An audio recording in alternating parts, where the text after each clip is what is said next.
Welcome back to the Definitive 50. I'm Noobs.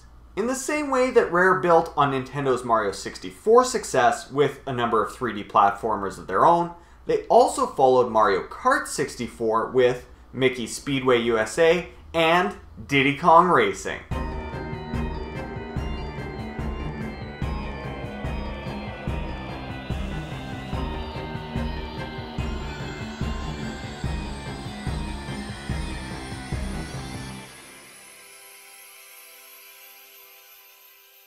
Believe it or not, Diddy Kong Racing actually has a story. In short, a spacefaring pig wizard named Wizpig has invaded Timbers Island, and it's up to Diddy and friends to defeat this alien menace in a series of races and drive him back to his home planet of Future Funland.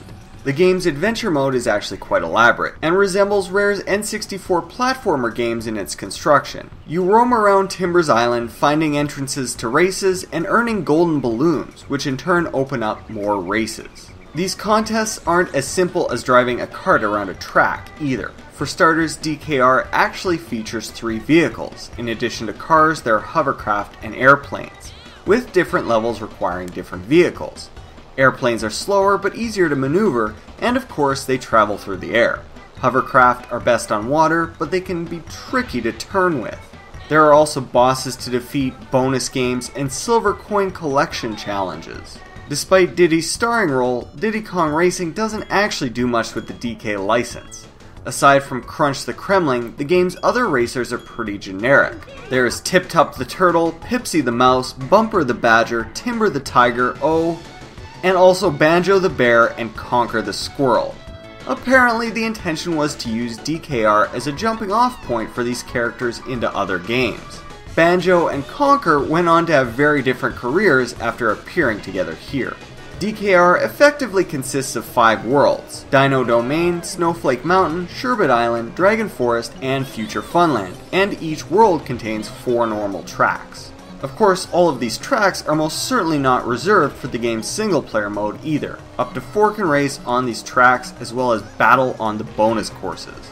In both adventure and multiplayer, items are found in balloons scattered throughout tracks, supplying you with boosts, missiles, shields, road hazards, and even magnets to power your way to victory. Bananas can also be found throughout races, slightly improving your speed the more you collect. Very familiar stuff for Mario Kart players.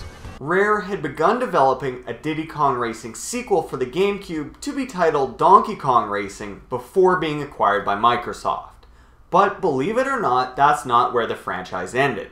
An enhanced remake of Diddy Kong Racing came to the DS in 2007, as Microsoft permitted Rare to continue making games for Nintendo handhelds, if not consoles. Let me know what you think of Diddy Kong Racing in the comments section below.